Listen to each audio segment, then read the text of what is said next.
President Trump will hold a campaign rally, and it's a pretty safe bet that he's going to mention his tweets about 4 congresswomen of color.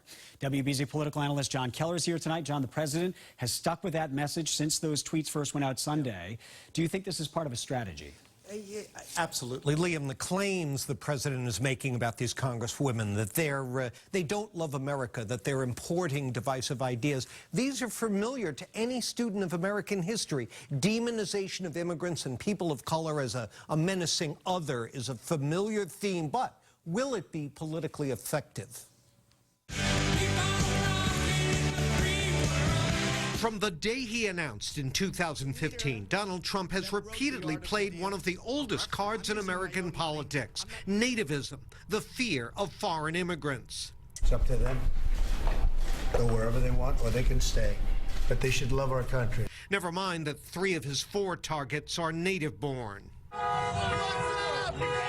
Nativism plays a recurring role in our country's history. In the late 18th century and again in the mid-19th and early 20th, immigrants were scapegoated as Catholic crocodiles, intent on devouring native-born Protestants, as an invading army of cheap labor bent on stealing jobs, as a 5th column of our wartime enemies. How many of you don't think what the president said was racist? Raise your hand. But while these female Trump voters from Texas aren't bothered by the president's tactics, exit polling showed a strong backlash in the midterm elections against Mr. Trump's nativist rhetoric, including many moderate Republican women. Could that happen again? Consider the findings of a new national poll, asking if voters felt telling those congresswomen to go back where they came from was racist. 85% of Democrats said they do, as did 67% of independents. But 45% of Republicans also agreed, about half the number who say they otherwise approve of the president. And maybe this is a reason why. Asked if they, a parent or grandparent, is an immigrant, 45% of Democrats said yes, as did almost the same percent of Republicans.